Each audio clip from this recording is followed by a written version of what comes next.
Hello good morning दोस्तों। आज हम सभी लोग लूसेंट होमवर्क सीरीज का डे 4 देखेंगे होमवर्क में। तो आज लूसेंट सब्जेक्टिव बुक आप सभी लोग खोलें और चैप्टर वाइज डिस्कशन करेंगे। तो आइए आज भूगोल में हम लोग चैप्टर 3 टॉपिक 3 पृथ्वी और उसका सौरिक संबंध के बारे में पढ़ेंगे। एंड पॉलिटी में 7 नंबर में संघ और उसका राज्य क्षेत्र, 8 में राज्यों का पुनर्गठन, 9 में भारतीय नागरिकता अनुच्छेद, भाग 2 में अनुच्छेद 5 से 11 तक और 10 मौलिक अधिकार तक आज इसका कंसेप्ट क्लियर करेंगे।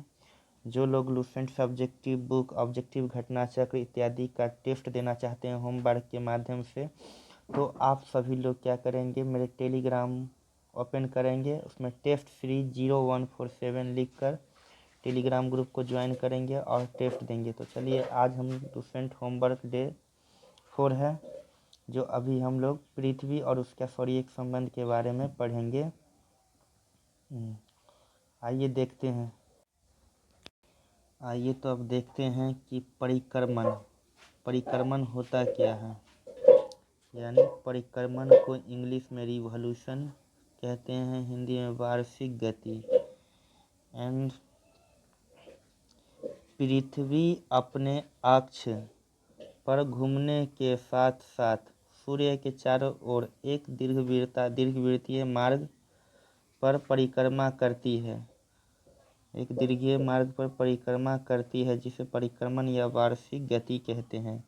आप सभी लोगों से पूछेगा कि परिक्रमण या वार्षिक गति किसे कहते हैं, तो आप सभी लोग जवाब देंगे कि पृथ्वी अपने अक्ष पर घूमने के साथ साथ सूर्य के चारों ओर एक दीर्घवृत्तीय मार्ग पर परिक्रमा करती है, जिसे ही हम लोग परिक्रमण या वार्षिक गति कहते हैं। चलिए नेक्स्ट देखेंगे। पृथ्वी को सूर्य की एक परिक्रमा पूरा करने में 365 दिन व 6 घंटे का समय लगता है। पृथ्वी को सूर्य की एक परिक्रमा पूरा करने में कितना दिन का समय लगता है? 365 दिन 6 घंटे, यानी 365 दिन 6 घंटे का समय लगता है। पृथ्वी को सूर्य की एक परिक्रमा पूरा करने में 365 दिन 6 घंटे का समय लगता है। अब हम सभी लोग नक्षत्र दिवस के बारे में पढ़ेंगे कि नक्षत्र दिवस होता क्या है। तो आइए देखते हैं। नक्षत्र को इंग्लिश में साइड्रल डे बोलते हैं। नक्षत्र होता क्या है? एक मध्य रेखा के ऊपर किसी निश्चित नक्षत्र के उत्तरोत्तर 2 बार गुजरने के बीच की अवधि को नक्षत्र दिवस कहते हैं। यानी नक्षत्र दिवस कहते किसे हैं? एक मध्य रेखा के ऊपर किसी निश्चित नक्षत्र के उत्तरोत्तर 2 बार गुजरने के बीच की अवधि को नक्षत्र दिवस कहते हैं। इसके अवधि का समय होता है 23 घंटे व 56 मिनट के अवधि का समय होता है। नक्षत्र दिवस के अवधि कितना मिनट का होता है, कितने घंटे का? तो नक्षत्र दिवस 23 घंटे व 56 मिनट की अवधि का होता है। आइए अब हम लोग देखेंगे सौर दिवस के बारे में। सौर दिवस, एक सेकेंड,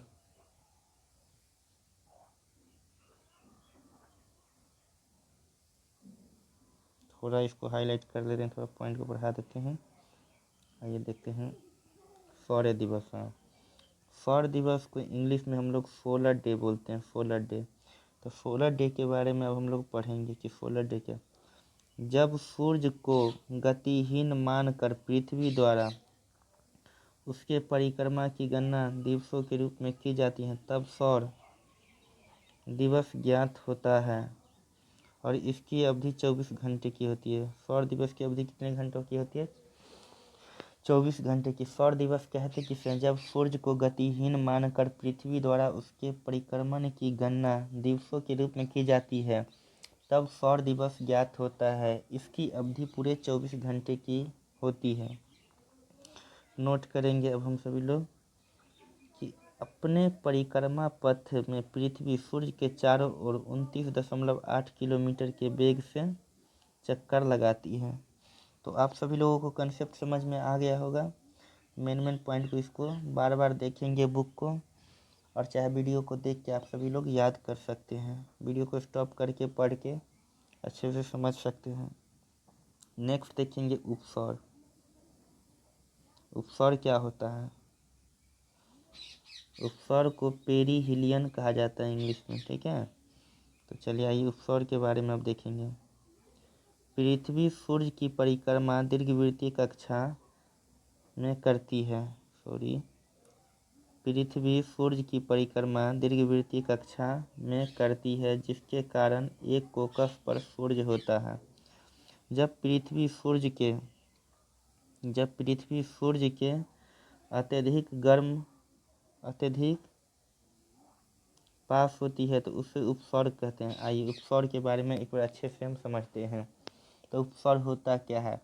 जब पृथ्वी सूर्य की परिक्रमा दीर्घवृत्तीय कक्षा यानी उसके चारों ओर घूमती है और उसकी एक कोकस पर क्या होता है? सूर्य। और जब पृथ्वी को सूर्य के अत्यधिक पास ले जाया जाता है तो उसे ही हम क्या कहते हैं? उपसर्ग। नेक्स्ट देखेंगे, ऐसी स्थिति 3 जनवरी को होती है, यानी 3 जनवरी को पृथ्वी सूर्य के सबसे निकट होती है। क्वेश्चन में आएगा, आपसे पूछेगा कि किस तिथि को पृथ्वी सूर्य के सबसे निकट होती है, तो आप सभी लोग उसका आंसर देंगे 3 जनवरी। कितना जनवरी? 3 जनवरी।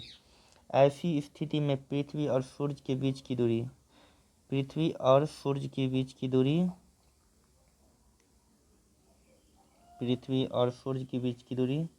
14.70 करोड़ किलोमीटर होता है।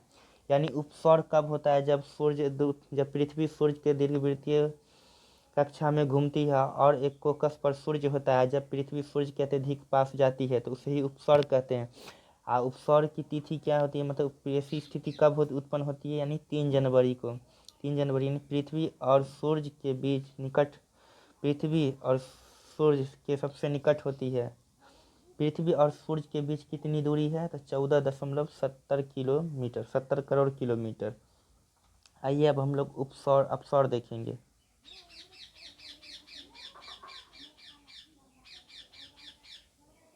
अपसर्ग को इंग्लिश में एपीहिलियन कहते हैं। अपसर्ग को इंग्लिश में क्या बोलते हैं? एपीहिलियन। तो आइए अब एपीहिलियन के बारे में देखते हैं। पृथ्वी जब सूर्य से अधिकतम दूरी पर होती है तो उसे अपसर्ग कहते हैं। यानी अपसर्ग किसे कहते हैं? पृथ्वी जब सूर्य से अधिकतम दूरी पर होती है तो उसे अपसर्ग कहते हैं, और सूर्य जब पृथ्वी से अधिकतम दूरी पर होती है तो उसे क्या कहते हैं? उपसर्ग। ऐसी स्थिति कब देखने को मिलती है? 4 जुलाई को। ऐसी स्थिति में क्या होता है कि पृथ्वी और सूर्य के बीच की दूरी 15.21 करोड़ किलोमीटर होती है। तो आप सभी लोग अपसर्ग में पॉइंट याद करेंगे। पृथ्वी जब सूर्य से अधिकतम दूरी पर होती है तो उसे अपसर्ग कहते हैं। अपसर्ग ऐसी स्थिति में किस तिथि को होती है? तो 4 जुलाई को। पृथ्वी और सूर्य के बीच की दूरी 15.21 करोड़ किलोमीटर होती है। तो आप सभी लोग इस पॉइंट को नोट कर लेंगे या याद कर लेंगे बार बार। चलिए आप देखेंगे एप्साइड रेखा क्या है। एप्साइड रेखा क्या है? उपसौरिक एवं अपसौरिक को मिलाने वाली काल्पनिक रेखा सूर्य के केंद्र से होकर गुजरती है, इसे ही एप्साइड रेखा कहते हैं। यानी एप्साइड क्या है? उपसौरिक एवं अपसौरिक को मिलाने वाली काल्पनिक रेखा जो सूर्य के केंद्र से गुजरती है, इसे एप्साइड कहते हैं। आइए अब समझ गए हैं, इसकी डिफिनेशन को अच्छे से याद कर लेंगे। आगे हम लोग अक्षांश के बारे में देखेंगे।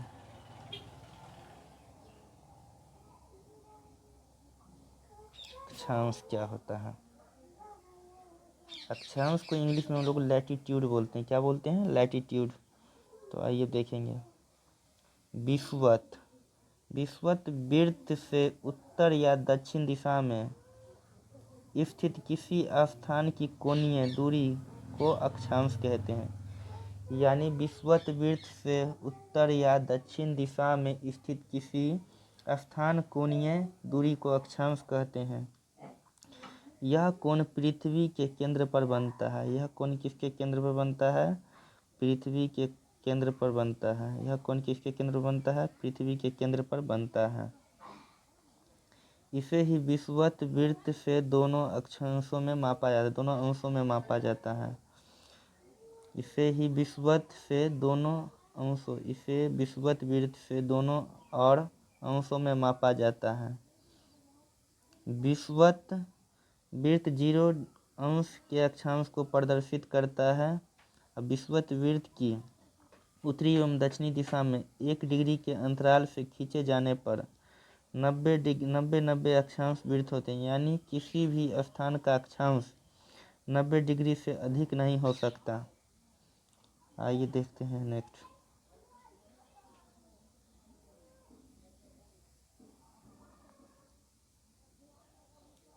विषुवत वृत्त के उत्तरी भाग को उत्तरी गोलार्ध या दक्षिणी गोलार्ध कहते हैं। तो इस पॉइंट को आप सभी लोग नोट करेंगे। विषुवत वृत्त के उत्तरी भाग को उत्तरी गोलार्ध और दक्षिणी भाग को दक्षिणी गोलार्ध कहते हैं। आइए अब अक्षांश समांतर के बारे में देखते हैं हम लोग। अक्षांश समांतर होता क्या है, यानी पैरेलल ऑफ लैटिट्यूड। काल्पनिक रेखाओं का एक ऐसा समूह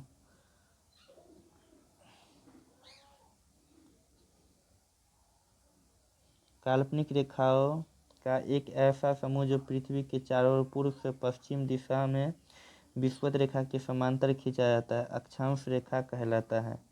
यानी इसका डिफिनेशन हम लोग नोट करेंगे। ये नोट कीजिए कि काल्पनिक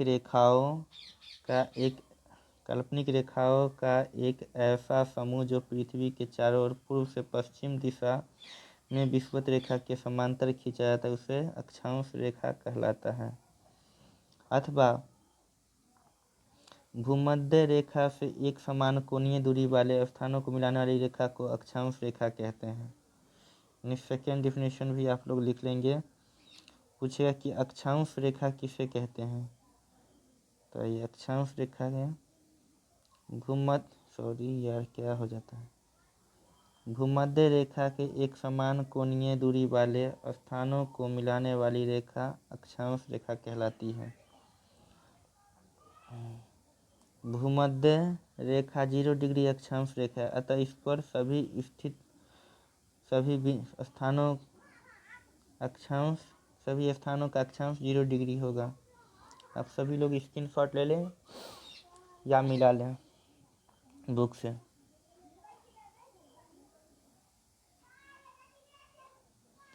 भूमध्य रेखा के उत्तर में स्थित अक्षांश रेखाओं को उत्तरी अक्षांश रेखाएं तथा इसके दक्षिण अक्षांश में स्थित रेखाओं को दक्षिणी अक्षांश रेखाएं कहते हैं।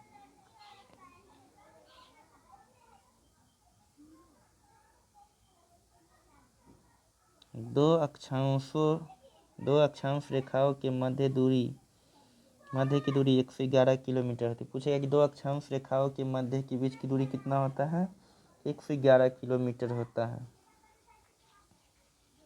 आइए अब नेक्स्ट देखेंगे। यदि अक्षांश समांतर को 1 डिग्री के अंतराल पर खींचते हैं तो उत्तरी एवं दक्षिणी दोनों गोलार्धों में 89 अक्षांश समांतर होंगे। इस प्रकार विषुवत वृत्त को लेकर अक्षांश समांतरों की कुल संख्या 179 होगी। नेक्स्ट देखेंगे कि भूमध्य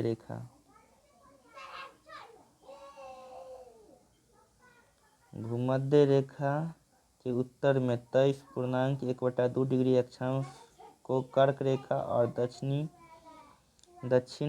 में 23.1 अक्षांश को मकर रेखा कहते हैं। मकर रेखा किसे कहते हैं, तो दक्षिण में 23.1/2 डिग्री अक्षांश को मकर रेखा कहते हैं। अब भूमध्य रेखा के उत्तर में 23.1/2 डिग्री अक्षांश को कर्क रेखा कहते हैं। आइए नेक्स्ट देखेंगे हम लोग। भूमध्य रेखा के उत्तर में 66.1/2 डिग्री यानी 66 डिग्री 30 मिनट अक्षांश को आर्कटिक वृत्त और दक्षिण में 66.1/2 डिग्री यानी 66 डिग्री 30 मिनट अक्षांश को अंटार्कटिक वृत्त कहते हैं।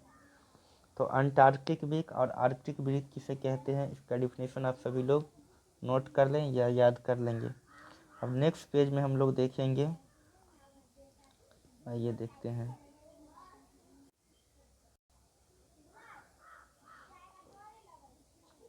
कर्क रेखा के बारे में देखिए। कर्क रेखा निम्न में से किन देशों से होकर गुजरती है? तो आंसर में देखेंगे ताइवान, चीन, म्यांमार, बांग्लादेश, भारत, ओमान, संयुक्त अरब अमीरात, सऊदी अरब, मिस्र, लीबिया, नाइजर, अल्जीरिया, माली, मारितानिया, पश्चिम सहारा, बहामास और मैक्सिको से होकर गुजरती है। पूछे कर्क रेखा निम्न में से किन किन देशों से होकर गुजरती है, तो आप सभी लोग आंसर में बोलेंगे ताइवान, चीन, म्यांमार, बांग्लादेश, भारत, ओमान, संयुक्त अरब अमीरात, सऊदी अरब, मिस्र, लीबिया, नाइजर, अल्जीरिया, माली, मारितानिया, पश्चिम सहारा, बहामास एवं मैक्सिको।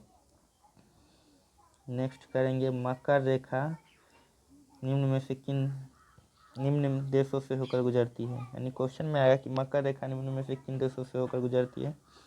तो आंसर होगा Chile, Argentina, Paraguay, Brazil, Namibia, Botswana, दक्षिण अफ्रीका, मोजाम्बिक, मेडागास्कर और ऑस्ट्रेलिया। ये क्वेश्चन बार बार पूछा जाता है कि मकर रेखा निम्न में से किन देशों से होकर गुजरती है। आपको एसआई के मेंस की एग्जाम में यह क्वेश्चन इस प्रकार से पूछा जाता है। नेक्स्ट देखेंगे विषुवत रेखा निम्न देशों से होकर गुजरती है।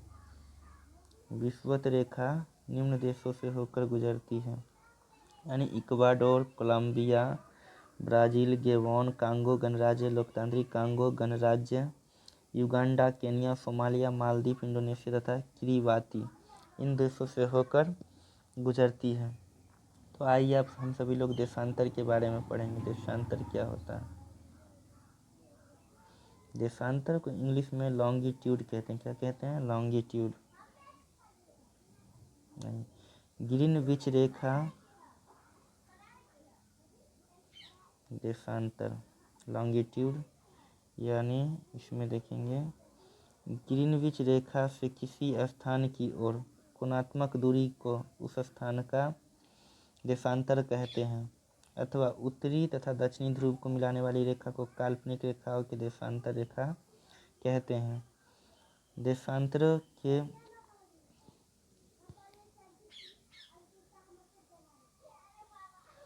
उत्तरी तथा दक्षिणी ध्रुव को मिलाने वाली रेखा को काल्पनिक रेखा के देशांतर को देशांतर रेखा कहते हैं। देशांतर रेखाओं की लंबाई बराबर होती है। ये रेखा समांतर नहीं होती है। ये समांतर रेखाएं तथा दक्षिणी ध्रुव पर एक बिंदु पर मिल जाती है। ध्रुवों से विषुवत रेखा की ओर बढ़ने पर देशांतरों के बीच की दूरी बढ़ जाती है तथा विषुवत रेखा पर इसके बीच की दूरी अधिकतम यानी 111.2 किलोमीटर होती है।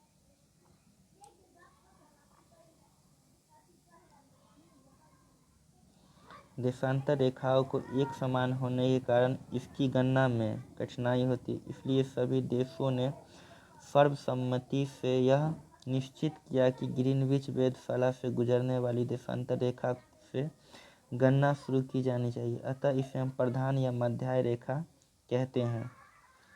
देशांतर का मान 0 डिग्री है।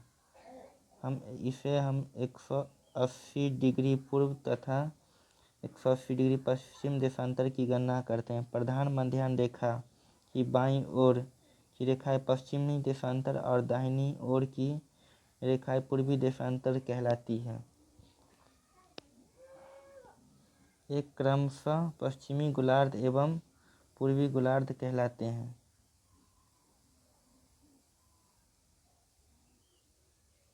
एक 180 डिग्री पूर्व तथा 180 डिग्री पश्चिम देशांतर एक ही रेखा है। गोलाकार होने के कारण पृथ्वी 24 घंटे में 360 डिग्री घूम जाती है। अतः 1 डिग्री देशांतर की दूरी तय करने में पृथ्वी को 4 मिनट का समय लगता है। देशांतर के आधार पर किसी स्थान का समय ज्ञात किया जाता है। 2 देशांतर रेखाओं के बीच की दूरी को गोरे के नाम से जाना जाता है। यानी 2 देशांतर रेखाओं के बीच की दूरी को गोरे के नाम से जाना जाता है। इस पॉइंट को आप सभी लोग नोट करेंगे। नेक्स्ट है कि 0 अक्षांश एवं 0 देशांतर को अटलांटिक महासागर में काटती है। अटलांटिक महासागर को आप सभी लोग क्या करेंगे, हाईलाइट कर लेंगे। आइए अब मानचित्र के बारे में देखेंगे।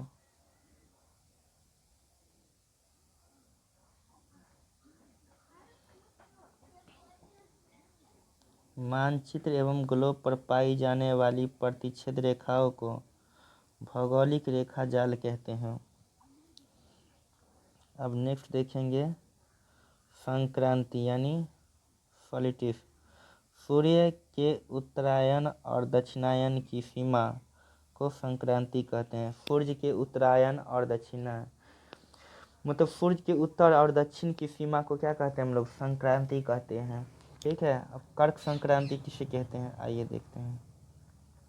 कर्क संक्रांति यानी कैंसर सोलिस्टिस।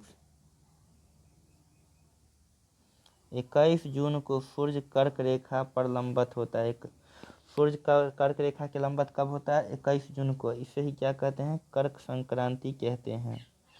इस दिन उत्तरी गोलार्ध में सबसे बड़ा दिन होता है। उत्तरी गोलार्ध का सबसे बड़ा दिन कब होता है, भारत में उत्तरी गोलार्ध का सबसे बड़ा दिन तो 21 जून को। कर्क संक्रांति किसे कहते हैं, तो कर्क संक्रांति 21 जून को सूर्य कर्क रेखा पर लंबवत होता है, इसे ही कर्क संक्रांति कहते हैं। नेक्स्ट देखेंगे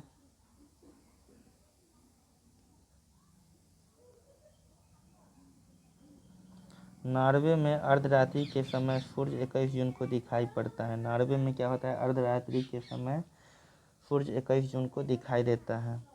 मकर रेखा यानी कैप्रिकॉर्न सोलिस्टिस किसे कहते हैं, 22 दिसंबर को सूर्य मकर रेखा पर लंबवत होता है, इसे ही मकर संक्रांति कहते हैं। इस दिन दक्षिणी गोलार्ध में सबसे बड़ा दिन होता है। पूछेगा दक्षिणी गोलार्ध में सबसे बड़ा दिन कब होता है, तो 22 दिसंबर को। विषुवत किसे कहते हैं, विषुवत किसे कहते हैं, यूकेकॉप्स।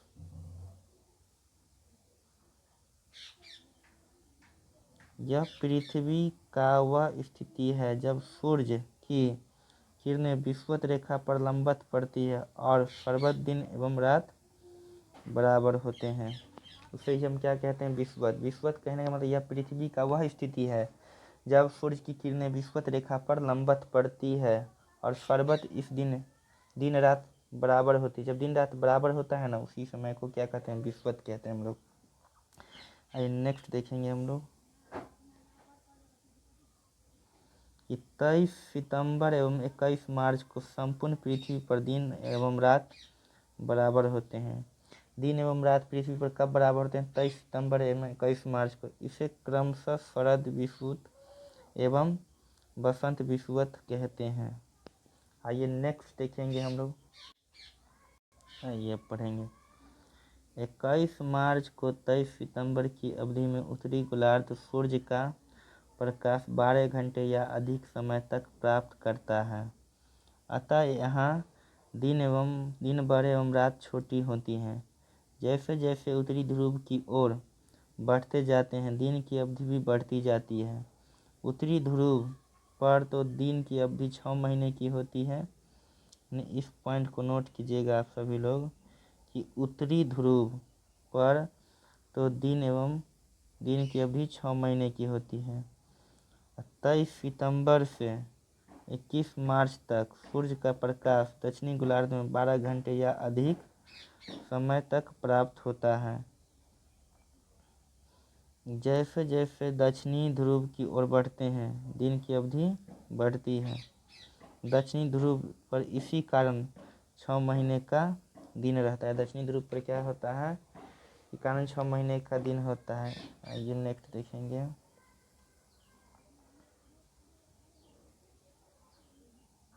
इस प्रकार उत्तरी ध्रुव एवं दक्षिणी ध्रुव दोनों पर ही 6 महीने तक दिन व 6 महीने तक रात्रि होता है। पृथ्वी को अपनी अक्ष पर झुकी होने के कारण दिन एवं रात छोटा बड़ा होता है। आइए अब सूर्य ग्रहण के बारे में हम लोग देखेंगे कि सूर्य ग्रहण क्या है। सूर्य ग्रहण यानी सोलर इक्लिप्स। जब कभी दिन के समय सूर्य एवं पृथ्वी के बीच में चंद्रमा आ जाने से सूर्य चंद्रमा के कारण नहीं दिखाई पड़ने लगती है, तो इस स्थिति को सूर्य ग्रहण कहते हैं। यानी सूर्य ग्रहण का आप लोग डिफिनीशन देखेंगे क्या होता है। आइए, जब कभी दिन के समय सूर्य एवं पृथ्वी के बीच में चंद्रमा के आ जाने से सूर्य की चमकती सतह चंद्रमा के कारण दिखाई नहीं पड़ने लगती है, तो इस स्थिति को सूर्य ग्रहण कहते हैं। तो सूर्य ग्रहण जब कभी दिन के समय सूर्य एवं पृथ्वी के बीच में चंद्रमा के आ जाने से सूर्य की चमकती सतह चंद्रमा के कारण दिखाई नहीं पड़ने लगती है, तो इस स्थिति को क्या कहते हैं हम लोग, सूर्य ग्रहण। सूर्य का एक भाग छिप जाता है तो उसे आंशिक सूर्य ग्रहण, और जब पूरा सूर्य ही कुछ क्षणों के लिए छिप जाए तो उसे पूर्ण सूर्य ग्रहण कहते हैं। यानी कहने का मतलब सूर्य ही कुछ क्षणों के लिए छिप जाता है तो उसे पूर्ण सूर्य ग्रहण कहते हैं।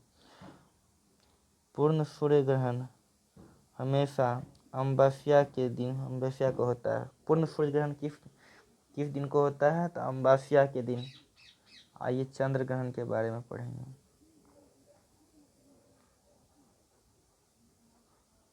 चंद्र ग्रहण यानी लूनार इक्लिप्स।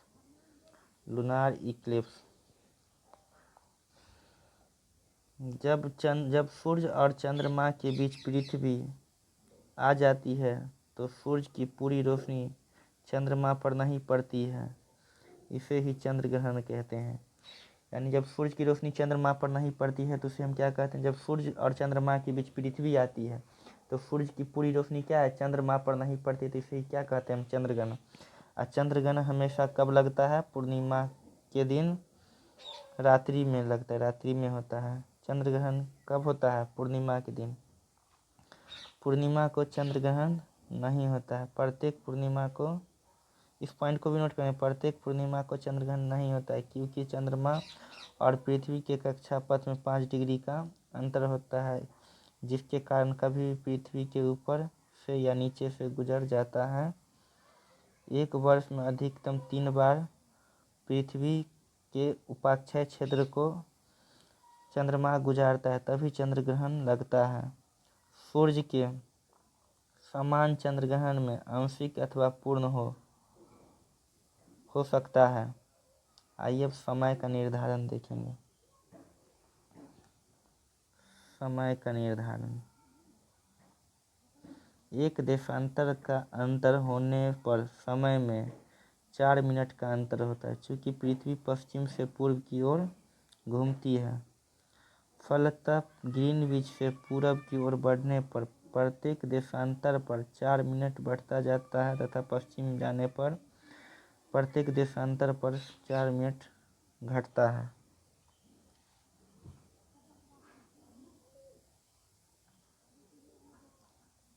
ये पढ़ेंगे। वाशिंगटन डीसी में 22 अक्टूबर 1884 ईस्वी को हुई एक अंतर्राष्ट्रीय गोष्ठी में लंदन में के पूर्व में ग्रीनविच नामक स्थान पर स्थित रॉयल वेधशाला से गुजरने वाली देशांतर को प्रधान मध्याह्न माना गया और इसे ग्रीनविच मध्याह्न का नाम दिया गया। इस समय ग्रीनविच मध्याह्न को शून्य मानकर बाकी देशांतरों की गणना की जाती है। समय का निर्धारण इसी को आधार मानकर किया जाता है। आइए अंतर्राष्ट्रीय तिथि रेखा के बारे में देखते हैं कि अंतर्राष्ट्रीय तिथि रेखा क्या है। 180 डिग्री देशांतर को अंतर्राष्ट्रीय तिथि रेखा कहा जाता है। 180 डिग्री देशांतर को अंतर्राष्ट्रीय तिथि रेखा कहा जाता है, क्योंकि इस रेखा दोनों और तिथियों में एक दिन का अंतर होता है। ग्रीनविच देशांतर तथा 180 डिग्री देशांतर के बीच 24 घंटे का अंतर होता है। 0 डिग्री से 180 डिग्री पूर्व की ओर जाने पर 12 घंटे की अवधि लगती है एवं यह ग्रीनविच समय से 12 घंटे आगे होता है। इसी प्रकार 0 डिग्री से 180 डिग्री पश्चिम की ओर जाने पर ग्रीनविच समय से 12 घंटे पीछे का समय मिलता है। यही कारण है कि 180 डिग्री पूर्व एवं पश्चिम देशांतर में कुल 24 घंटे अर्थात एक दिन रात का अंतर होता है।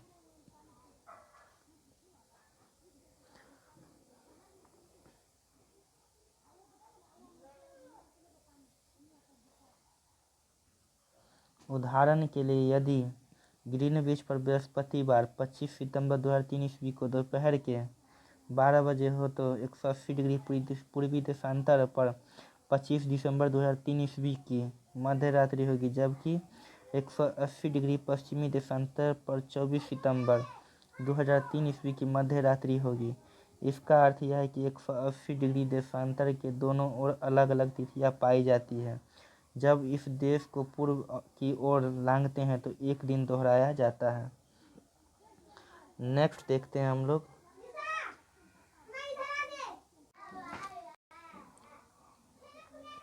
इसे पश्चिम की ओर लांघते हैं और एक दिन कम किया जाता है, तो इस प्रकार को याद किया जा सकता है।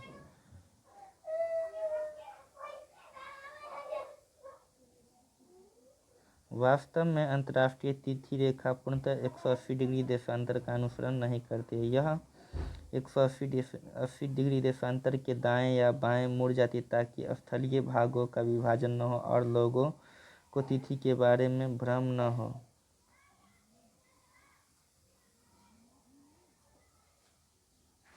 साइबेरिया को विभाजित होने से बचाने एवं साइबेरिया को अलास्का से अलग करने के लिए 75 डिग्री उत्तरी अक्षांश पर यह पूर्व की ओर मोड़ी गई है। बेरिंग सागर में यह रेखा पश्चिम की ओर मोड़ी गई है।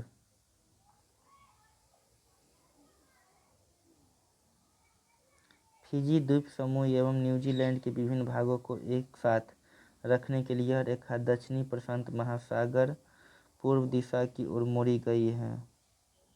अंतर्राष्ट्रीय तिथि रेखा आर्कटिक सागर चूंकि सारक बेरिंग स्ट्रेट प्रशांत महासागर से होकर गुजरती है। आइए नोट को पढ़ेंगे।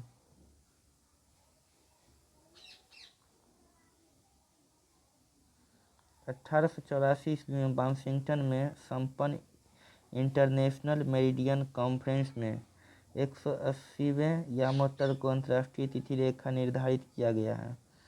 ऐसा इसलिए किया गया ताकि विभिन्न देशों के मध्य यात्रियों को कुछ स्थानों पर एक दिन का अंतर होने के कारण परेशानी न हो। नोट: बोरिंग जल संधि अंतर्राष्ट्रीय तिथि रेखा के समांतर होती है। आइए अब हम लोग पढ़ेंगे समय जोन व मानक समय।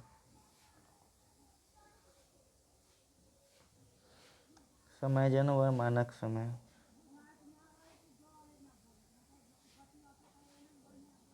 विश्व को 24 समय जोनों में विभाजित किया गया है।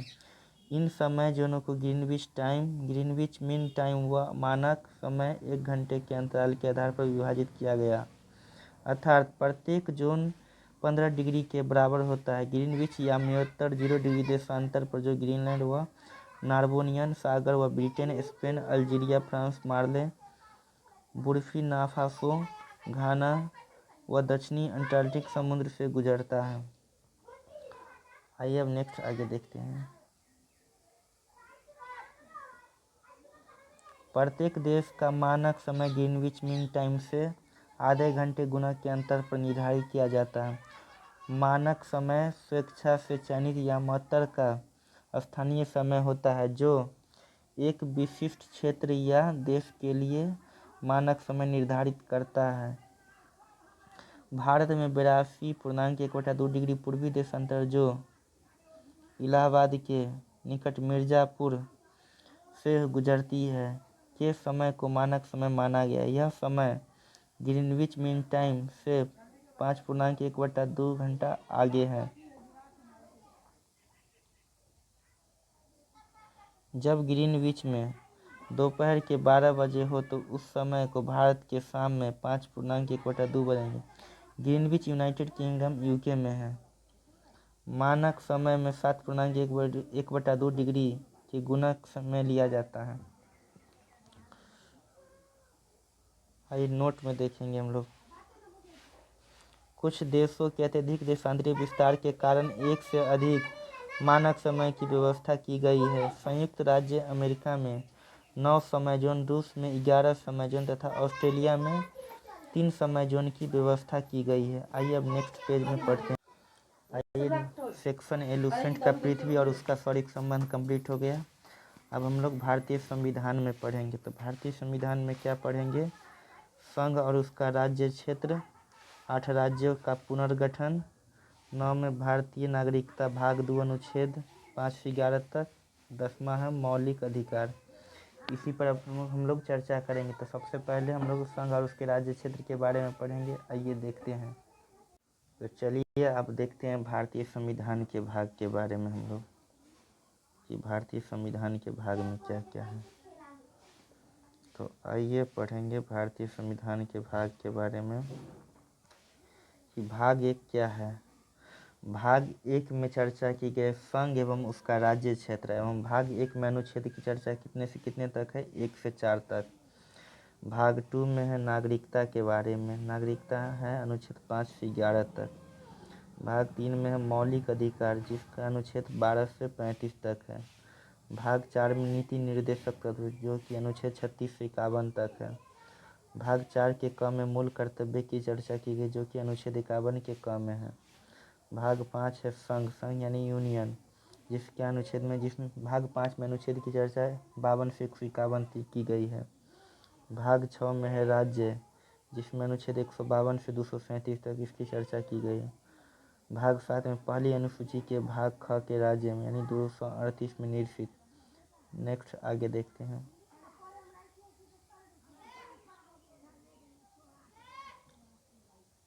भाग 8 में संघ और राज्य क्षेत्र की चर्चा की गई, जो कि अनुच्छेद 239 से 242 तक इसके बारे में बताया गया। भाग 9 में पंचायत के बारे में कहा गया है, जिसमें अनुच्छेद 243 के क से न तक इसकी चर्चा की गई है। एंड भाग 9 में है नगर पालिकाएँ, जो कि 243 से त से लेकर 243 के यह 6 तक कंप्लीट कराई गई। भाग 9 के ख में है सहकारी समिति यानी 243 यज से यन तक। भाग 10 में अनुसूचित जाति और जनजाति क्षेत्र के बारे में चर्चा की गई है, जो कि भाग 10 में अनुच्छेद 244 के क तक इसकी चर्चा है। भाग 11 में संघ और उसके राज्यों के बीच संबंध भाग 11 में संघ और उसके राज्यों के बीच के संबंध में चर्चा अनुच्छेद 245 से 263 तक की गई है। भाग 12 में वित्त संपत्ति समुदाय और बाद में अनुच्छेद 264 से 300 क तक चर्चा इसकी की गई है। आइए भाग 13 में देखेंगे। भाग 13 में भारत के राज्य क्षेत्र के भीतर व्यापार वाणिज्य एवं समागम में इसकी चर्चा अनुच्छेद 301 से 307 तक की गई है। भाग 14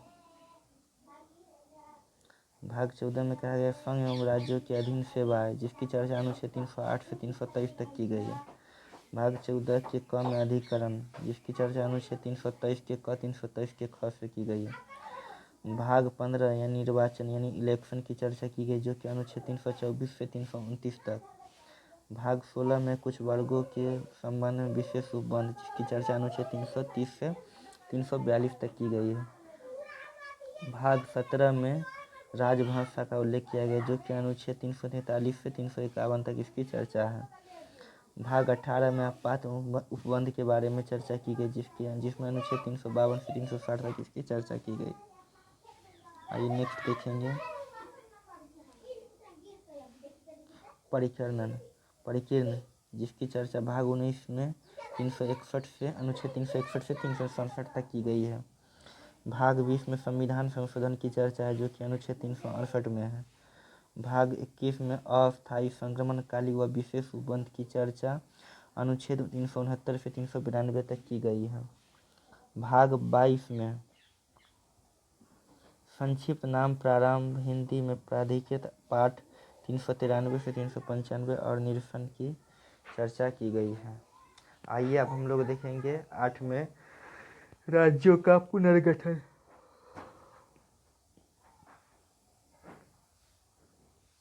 राज्यों के पुनर्गठन के बारे में अब हम लोग पढ़ेंगे।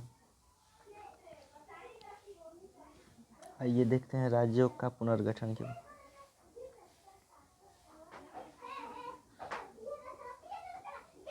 यानी भाषा के आधार पर राज्यों का पुनर्गठन उचित है या नहीं, इसकी जांच के लिए संविधान सभा के अध्यक्ष डॉक्टर राजेंद्र प्रसाद ने इलाहाबाद के उच्च न्यायालय के अवकाश प्राप्त न्यायाधीशों एस.के. धर की अध्यक्षता में एक 4 सदस्यीय आयोग की नियुक्ति की। मतलब भाषाई आधार पर राज्यों का पुनर्गठन करने के लिए डॉक्टर राजेंद्र प्रसाद ने जांच के लिए एक 4 सदस्यीय की आयोग की क्या की नियुक्ति की।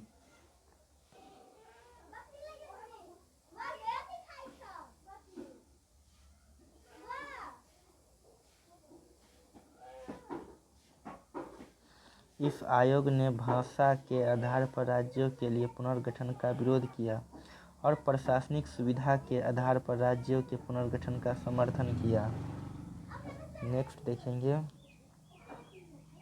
धर आयोग के निर्णयों की परीक्षा करने के लिए कांग्रेस कार्य समिति ने अपने जयपुर अधिवेशन में जवाहरलाल नेहरू, वल्लभ भाई पटेल और पट्टाभी सीतारामैया को एक समिति का गठन किया गया। इस समिति ने भाषाई आधार पर राज्यों के पुनर्गठन की मांग को खारिज किया। आइए क्वेश्चन पूछेगा कि नए राज्यों का गठन कब हुआ। राज्यों का गठन वर्ष, आंध्र प्रदेश राज्य का गठन कब हुआ, 1 अक्टूबर 1953 को। महाराष्ट्र राज्य का गठन कब हुआ, 1 मई 1960 को। गुजरात का 1 मई 1960 को। नागालैंड 1 दिसंबर 1963 को। हरियाणा राज्य का गठन 1 नवंबर 1966 ईस्वी को। हिमाचल प्रदेश का गठन 25 जनवरी 1971 को। मेघालय का गठन 21 जनवरी 1972 को।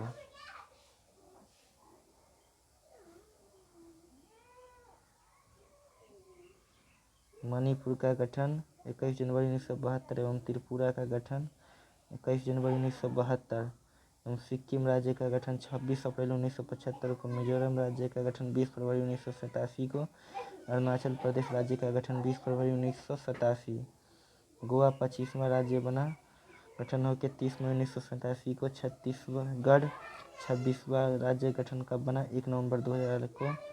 उत्तराखंड 27वां राज्य बना 9 नवंबर 2000 ईस्वी को। झारखंड भारत का 28वां राज्य बना 15 नवंबर 2000 को। तेलंगाना 29वां राज्य 2 जून 2014 को। नेक्स्ट पेज में अब देखेंगे हम लोग,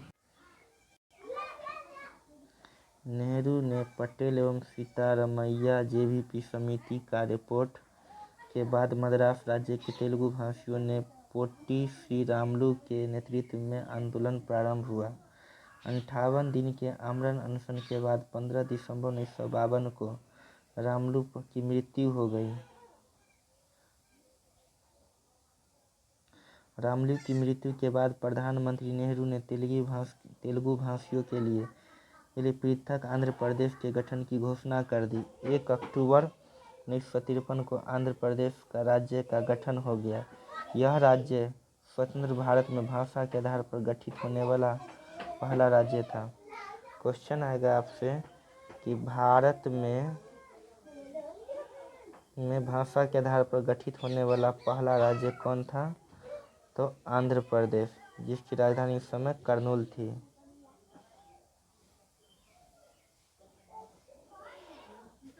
राज्य पुनर्गठन आयोग के अध्यक्ष फजल अली थे। इसके अन्य सदस्य पंडित हृदयनाथ कंजरू और सरदार के.एम. पन्नीकर थे। राज्य पुनर्गठन अधिनियम जुलाई 1956 ईस्वी में पास किया गया।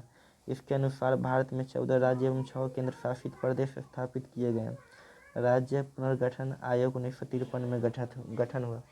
राज्य पुनर्गठन आयोग कब गठित हुआ, तो 1953 में।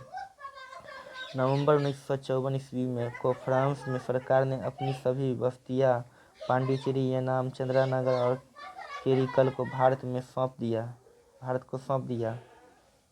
28 मई 1956 ईस्वी को इस संबंध में संधि पर हस्ताक्षर हो गए। इसके बाद इन सभी को मिलाकर पांडिचेरी संघ राज्य क्षेत्र का गठन किया गया। भारत सरकार ने 18 दिसंबर 1961 ईस्वी को गोवा, दमन एवं दीव को मुक्ति के लिए पुर्तगालियों के विरुद्ध कार्रवाई की और उन पर पूर्ण अधिकार कर लिया। 12वें संविधान संशोधन द्वारा गोवा, दमन व द्वीप को प्रथम परिशिष्टि में शामिल करके भारत का अभिन्न अंग बना दिया गया। वर्तमान समय भारत में 28 राज्य व 8 संघ राज्य क्षेत्र हैं। इन्हें ही संविधान का प्रथम अनुसूची में शामिल किया गया। जैसे कि भारत के 28 राज्य व 8 संघ राज्य क्षेत्र को संविधान की किस अनुसूची में शामिल किया गया? तो प्रथम अनुसूची में शामिल किया गया। नेक्स्ट, क्षेत्रीय परिषद। भारत में 5 क्षेत्रीय परिषद हैं। क्षेत्रीय परिषद यानी भारत में कितने क्षेत्रीय परिषद है? तो 5 क्षेत्रीय परिषद है। इसका गठन राष्ट्रपति के द्वारा किया जाता है। क्षेत्रीय परिषद का गठन किसके द्वारा किया जाता है? राष्ट्रपति। और केंद्रीय गृह मंत्री या राष्ट्रपति द्वारा मनोनीत केंद्रीय मंत्री क्षेत्रीय परिषद का अध्यक्ष होता है। संबंधित राज्यों के मुख्यमंत्री उपाध्यक्ष होते हैं, जो प्रतिवर्ष बदलते रहते हैं। यह केंद्र राज्य संबंधों को सुधारने में महत्वपूर्ण भूमिका निभाती है।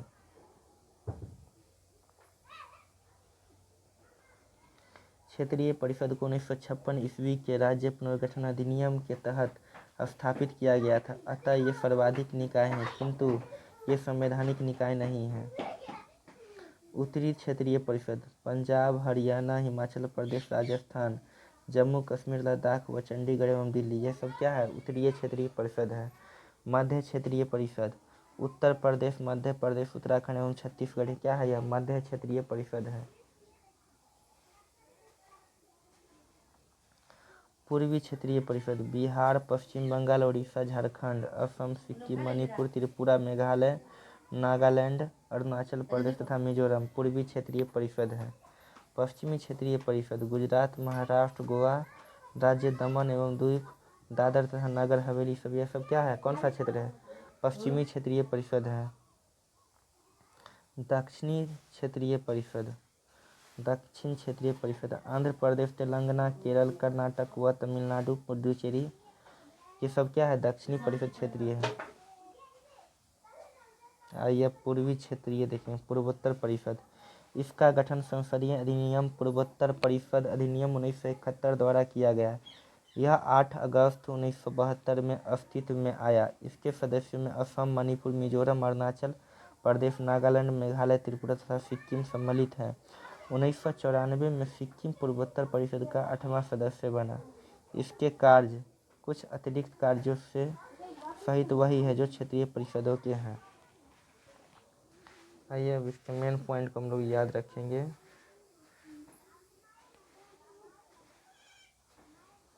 कि भारत में गठित होने वाले क्षेत्रीय परिषद। उत्तरी क्षेत्रीय परिषद का मुख्यालय कहाँ है? नई दिल्ली। मध्यवर्ती क्षेत्रीय परिषद का मुख्यालय कहाँ है? इलाहाबाद। पूर्वी क्षेत्रीय परिषद का मुख्यालय कहाँ है? कोलकाता। पश्चिमी क्षेत्रीय परिषद का मुख्यालय कहाँ है? मुंबई। दक्षिणी परिषद क्षेत्र का मुख्यालय कहाँ है? चेन्नई। तो इन सभी पॉइंट को आप सभी लोग याद कर देंगे, क्योंकि भारत में गठित क्षेत्रीय परिषद से एक क्वेश्चन आते हैं बिहार दरोगा के एग्जाम में। आइए अब नेक्स्ट पेज में हम लोग देखेंगे। अब हम लोग भारतीय संविधान के भाग 2 में पढ़ेंगे कि भाग 2 में क्या है। तो भारतीय संविधान के भाग 2 में भारतीय नागरिकता की चर्चा की गई है, जो कि अनुच्छेद 5 से 11 तक है। तो आइए देखेंगे। भारत में एकल नागरिकता का प्रावधान है। भारत में कौन सी नागरिकता का प्रावधान है? एकल नागरिकता। भारतीय नागरिकता अधिनियम 1955 के अनुसार निम्न में से किसी एक आधार पर नागरिकता प्राप्त की जा सकती है। नंबर 1, जन्म से, यानी प्रत्येक व्यक्ति जिसका जन्म संविधान लागू होने से पहले अर्थात यानी 26 जनवरी 1950 ईस्वी को या उसके बाद भारत में हुआ हो, तो वह जन्म से भारत का नागरिक होगा। अब बाद में राजनयिकों के बच्चे, विदेशियों के बच्चे, ये सब क्या होंगे? जन्म से संबंधित, तो उनको भारत की नागरिकता मिल सकती है। नंबर 2 है वंश परंपरा द्वारा नागरिकता।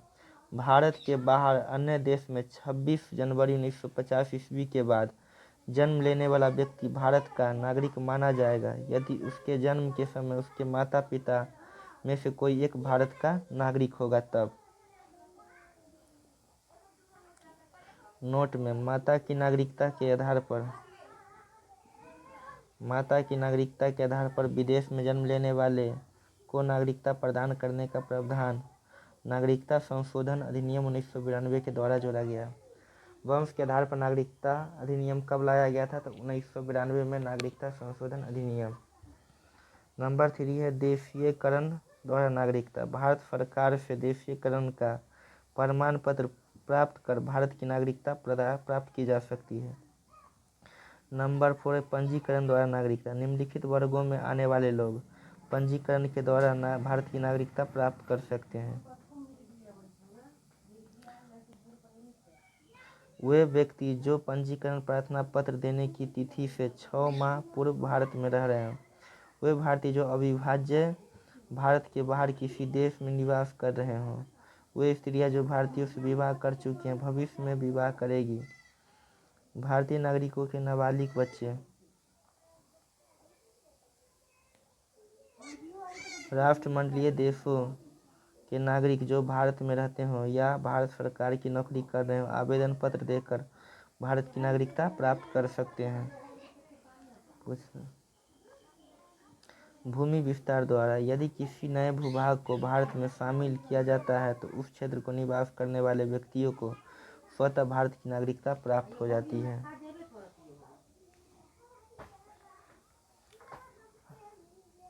भारत नागरिकता संशोधन अधिनियम 1986। भारत नागरिकता संशोधन अधिनियम 1986।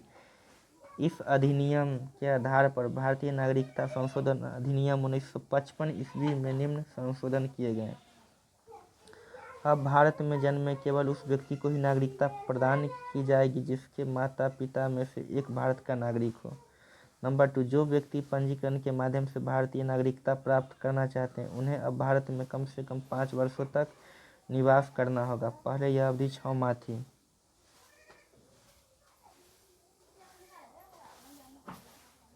देशीयकरण द्वारा नागरिकता तभी प्रदान की जाएगी जबकि संबंधित व्यक्ति कम से कम 10 वर्षों तक भारत में रह चुका हो। पहले यह अवधि 5 वर्ष की थी।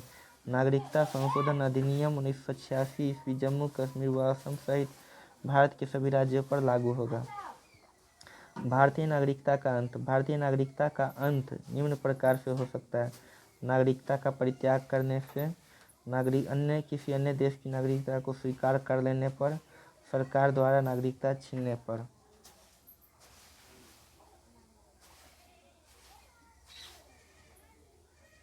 जम्मू कश्मीर राज्य के विधानमंडल को निम्न विषयों के संबंध में राज्यों में अस्थायी रूप से निवास करने वाले व्यक्तियों को अधिकार तथा विशेषाधिकार प्राप्त करने की शक्ति प्रदान की गई है।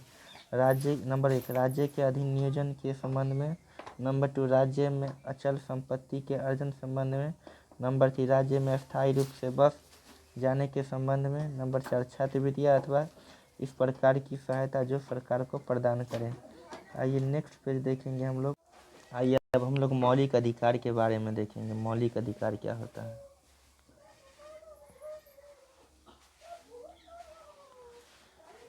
इसे संयुक्त राज्य अमेरिका के संविधान से लिया गया। मौलिक अधिकार किस राज्य के संविधान से लिया गया, किस देश के? तो संयुक्त राज्य अमेरिका के। इसका वर्णन संविधान के भाग 3 अनुच्छेद 12 से 35 तक है। मौलिक अधिकार संविधान के किस भाग में है? भाग 3 में मौलिक अधिकार की चर्चा की गई जिसमें अनुच्छेद 12 से 35 तक है। संविधान के भाग 3 को भारत का अधिकार पत्र यानी मैग्ना कार्टा कहा जाता है। संविधान के भाग 3 को भारत का अधिकार पत्र या मैग्ना कार्टा कहा जाता है। इसे मूल अधिकारों का जन्मदाता भी कहा जाता है।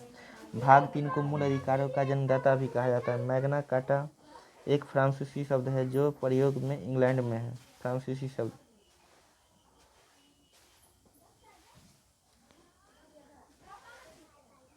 मौलिक अधिकारों में संशोधन हो सकता है एवं राष्ट्रीय आपात के दौरान अनुच्छेद 352 जीवन एवं व्यक्तियों की स्वतंत्रता के अधिकार को छोड़कर अन्य मौलिक अधिकारों को स्थगित किया जा सकता है।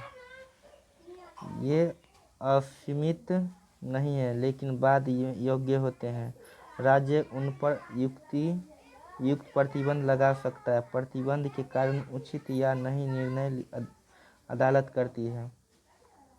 मौलिक अधिकारों की सुरक्षा के लिए व्यक्ति को उच्च न्यायालय अनुच्छेद 226 एवं उच्चतम न्यायालय 32 के तहत जा सकता है।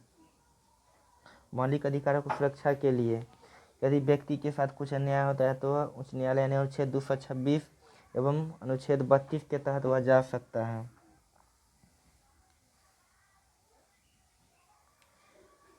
पीड़ित व्यक्ति सीधे उच्च न्यायालय भी जा सकता है। पीड़ित व्यक्ति सीधे उच्च न्यायालय भी जा सकता है। यह आवश्यक नहीं कि वह केवल उच्च न्यायालय के खिलाफ वहाँ अपील को लेकर जाया जाए।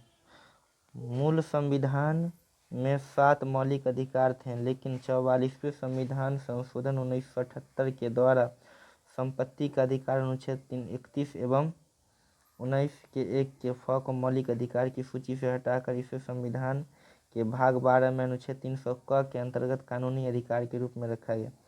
संपत्ति का अधिकार हटा के अब कानूनी अधिकार में ला दिया गया। भाग 12 के अनुच्छेद 300 के क में इसकी चर्चा है।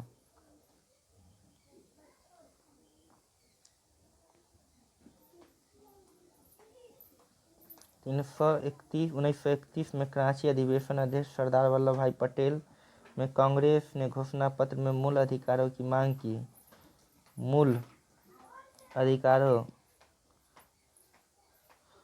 अधिकारों का प्रारूप जवाहरलाल नेहरू ने बनाया था।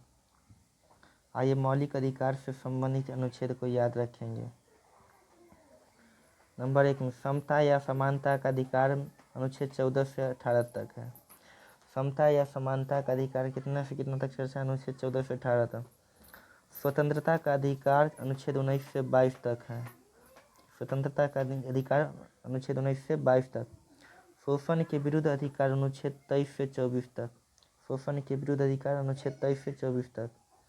धार्मिक स्वतंत्रता का अधिकार अनुच्छेद 25 से 28 तक। संस्कृति और शिक्षा संबंधी अधिकार अनुच्छेद 29 से 30 तक इसकी चर्चा है। संवैधानिक उपचारों का अधिकार अनुच्छेद 32 तक है। संवैधानिक उपचारों का अधिकार अनुच्छेद 32 में इसकी चर्चा की गई है। अब हम लोग पढ़ेंगे समता या समानता का अधिकार क्या होता है।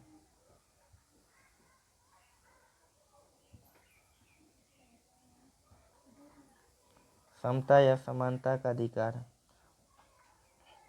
अनुच्छेद 14 विधि के समक्ष समानता है। इसका अर्थ यह है कि सभी राज्यों के व्यक्तियों के लिए एक समान कानून बनाएगा तथा उन पर एक समान कानून लागू हो। यानी राज्य के सभी व्यक्तियों के लिए एक समान कानून बने और उन पर एक समान कानून लागू हो, इसे हम कहते हैं विधि के समक्ष समता। अनुच्छेद 14 में क्या कहा गया है? विधि के समक्ष समता। अब विधि के समक्ष समता का मतलब होता है कि जो राज्य में कानून लागू होगा वह सभी के लिए लागू होगा और बराबर होगा। अनुच्छेद 15 में क्या कहता है? धर्म, नस्ल, जाति, लिंग या जन्म के आधार पर भेदभाव का निषेध। यानी राज्य के द्वारा धर्म, मूल वंश, जाति, लिंग एवं जन्म स्थान आदि के आधार पर नागरिकों के प्रति जीवन के किसी भी क्षेत्र में भेदभाव नहीं किया जाएगा। यानी राज्यों के द्वारा धर्म, मूल वंश, जाति, लिंग एवं जन्म स्थान पर नागरिकों के प्रति जीवन के प्रति भेदभाव नहीं किया जाएगा। इसकी चर्चा अनुच्छेद 15 में है। अनुच्छेद 16 में क्या है? लोक नियोजन के विषय में अवसर की समता। इसका अर्थ होता है राज्य के अधीन किसी पद पर नियोजन या नियुक्ति से संबंधित विषयों में सभी नागरिकों के लिए अवसर की समानता होगी। अपवाद अनुसूचित जनजाति, जनजाति एवं पिछड़ा वर्ग SC, ST एंड OBC के लिए यह अनुच्छेद 16 में चर्चा की गई है। अनुच्छेद 17 कहता है अस्पृश्यता का अंत, यानी छुआछूत का अंत। अस्पृश्यता के कारण उन्मूलन के लिए दंडनीय अपराध घोषित किया गया है। अनुच्छेद 18 में पढ़ेंगे हम लोग। अनुच्छेद 18 में उपाधियों का अंत है। सेना या विधा संबंधी सम्मान के सिवाय अन्य कोई भी उपाधि राज्य द्वारा प्रदान नहीं की जाएगी। भारत का कोई भी नागरिक किसी अन्य देश से बिना राष्ट्रपति की आज्ञा की कोई उपाधि स्वीकार नहीं कर सकता है।